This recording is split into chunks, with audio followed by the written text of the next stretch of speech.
दोस्तों, इतिहास गवाह है कि घमंड चाहे सत्ता का हो या धन का या ताकत का, उसका अंत हमेशा पतन में हुआ है।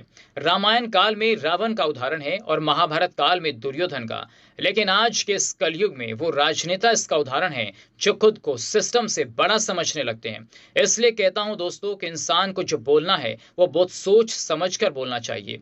ये बात मैं पिछले 8 दिनों से चल रहे उस सियासी ड्रामे की कर रहा हूं जिसमें कुछ ऐसी बयानबाजियां हो रही हैं जो घमंड और अहंकार को प्रदर्शित कर रही हैं। अब मैं आपको एक वीडियो दिखाने जा रहा हूं।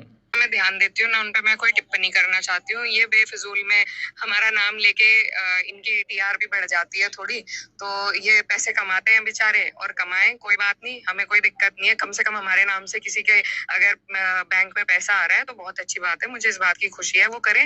मुझे उनसे कोई लेना देना नहीं है ना। तो सुना अपने दोस्तों सांसद महोदया क्या कह रही हैं। दोस्तों, ये शब्द किसके लिए बोले गए, क्यों बोले गए और किसको टीआरपी चाहिए, किसको पैसे चाहिए, ये सब जानते हैं। लेकिन आज इस वीडियो में टीआरपी के उस खेल और लोगों के खातों में भेजे गए पैसे, लोगों के घर चलाने का दावा करने वाली सांसद महोदया के इस बयान की भी मैं पड़ताल करने वाला हूं। वीडियो दोस्तों पूरे ध्यान से देखना और सुनना। अब बात करते हैं टीआरपी की। तो दोस्तों, टीआरपी उसको कहते हैं जिसने एक मां के जवान बेटे की मौत पर खुला राजनीति की। टीआरपी उसको चाहिए जो वोट बैंक के लिए आदित्य खटाना के परिवार को 1 लाख रुपए देते वक्त वीडियो और रील्स बना रहे हैं। टीआरपी उसको चाहिए जो कश्यप समाज के 3 युवाओं की मौत की 13वीं हो जाने के बाद ननौता क्षेत्र में फोटो खिंचवाने के लिए रात को वहां पहुंच रहे हैं।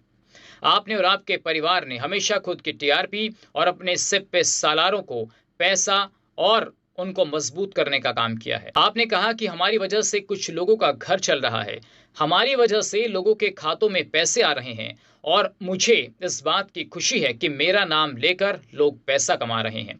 वैसे आपने इसमें कोई गलत कुछ भी नहीं कहा। आपने जो कहा है मैं उससे इत्तेफाक रखता हूं। सबसे पहले शुरुआत आपके कैराना से ही करते हैं। मुस्लिम गुजर युवाओं को स्मैक के कारोबार में धकेलने का काम किसने किया? नशा तस्करी, गौ तस्करी, राहजनी, हत्या, डकैती, बलात्कार, लूट को अंजाम देने वाले लोग कौन थे? और ये सब जानते हैं कि आपका नाम लेकर ही इन लोगों ने खूब टीआरपी बनाई और खूब पैसा बनाया। आपने अपने लोगों को कैराना को क्राइम कैपिटल बनाने की खुली छूट दे रखी थी। आपकी दया दृष्टि और आपकी छत्र छाया में इन लोगों ने खूब टीआरपी बटोरी और जमकर पैसा भी बनाया। जमीनों पर अवैध कब्जे हुए, गरीबों पर अत्याचार हुए, लोगों को अपना घर छोड़ना पड़ा। ये काम भी आपके वही लोग करते थे जिनके खातों में आप पैसा भेजते थे, और आपका नाम लेकर ही ये लोग पैसा कमाते थे।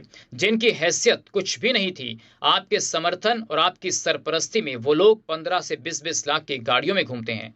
आपने अपने समाज से आने वाले बच्चों का भविष्य किस तरीके से खराब किया, सब आपकी कृपा से ही हुआ है। कौन नहीं जानता मुकीम काला गैंग का सरगना जो जहानपुरा का रहने वाला था, वो किस कदम पर पैसा कमा रहा था, उसकी टीआरपी किसने बढ़ाई? मुकीम काला सबसे बड़ा खूंखार और बड़ा माफिया सरगना था। उसका घर भी आपके ही नाम से चलता था। मुकीम काले पर हत्या लूट के करीब 61 आपराधिक मुकदमे दर्ज थे। दूसरा नाम फुरकान जो मुख्य शार्प शूटर था और मुकीम काला का राइट हैंड माना जाता था, उसका घर भी आपके ही नाम से चलता था। तीसरा सबसे बड़ा नाम मुस्तफा कग्गा, ये तो नाम आपने खूब आम सुना होगा। उसने भी एक गैंग बनाया था जिसने अपराध और डकैती की दुनिया में एक बड़ा नेटवर्क खड़ा किया। उसका घर भी आपके रहमो करम, आपकी टीआरपी और आपके पैसे से ही चलता था।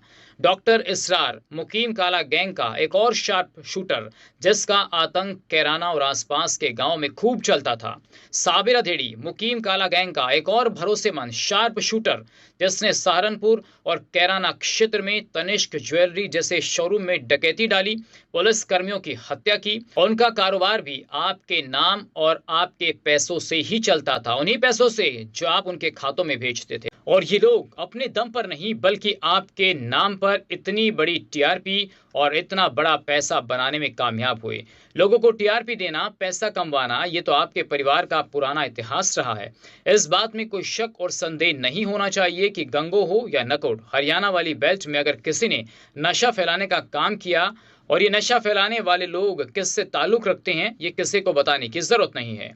गंगों में नशे का कारोबार किस तरीके से फल फूल रहा है, किस तरीके से मुस्लिम गुर्जर समाज के बच्चे नशे की तस्करी कर रहे हैं, घर बर्बाद हो रहे हैं, वो सब आपका नाम लेकर, आपके स्टेटस, आपके फोटो लगाकर ही कर रहे हैं। हाल ही में बीजेपी के नेताओं ने ये माना था कि गंगों में नशा, अवैध खनन का कारोबार बढ़ा है, लूट की घटनाएं बढ़ी हैं, चोरी की घटनाओं में इजाफा हुआ है, और ये सब क्या आपकी ही दया दृष्टि और आपके ही सानिध्य में हो रहा है? क्या ये सब कुछ करने वाले आपके बिरादरी से नहीं आते, और क्या इनके घर आपकी दया दृष्टि से चल रहे हैं?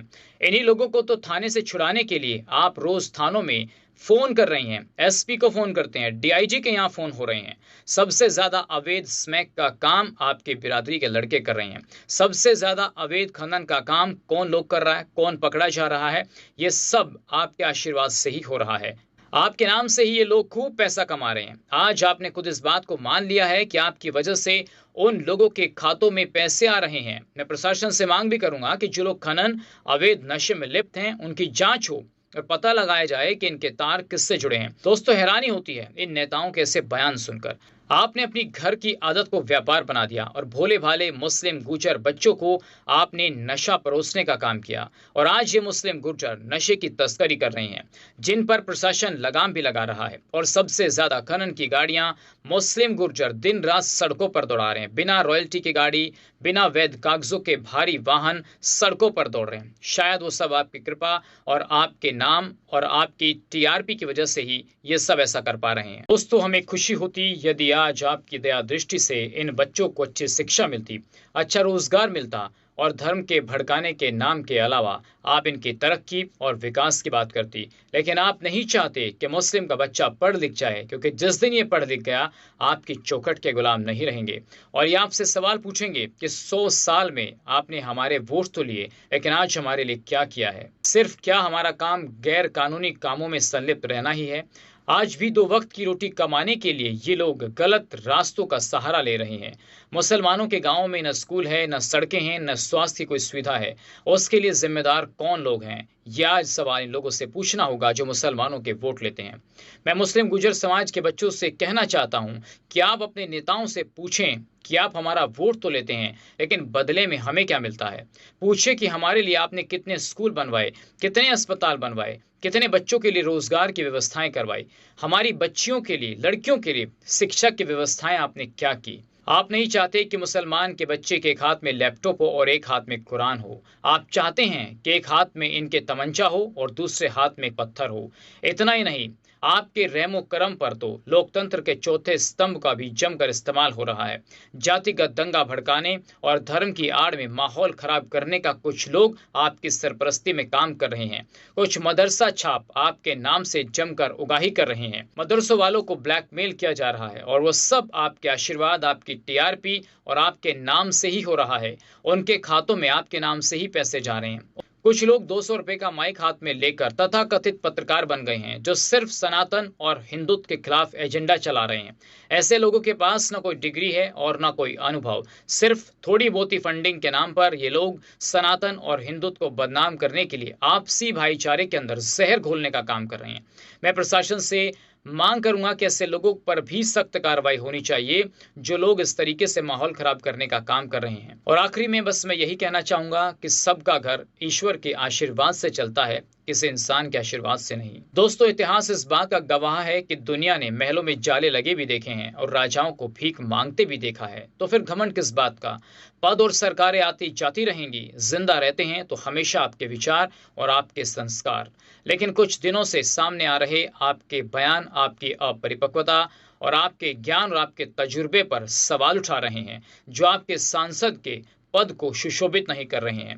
जिस तरीके का व्यवहार और आपकी भाषा पिछले लंबे समय से चली आ रही है, उससे एक बात तो समझी जा सकती है कि सांसद बन जाने से संस्कार और सभ्यता नहीं आती। पिता का जूता अगर बेटा पहन ले तो उसमें बाप के संस्कार नहीं आ जाते। सांसद और विधायक तो कोई भी बन सकता है, लेकिन सामाजिक समरसता और आपसी सद्भाव, व्यवहारिकता, ये संस्कारों से आती है, और इसकी कमी आपके बयानों में साफ तौर पर झलक रही है। आज के लिए बस इतना ही। नमस्कार।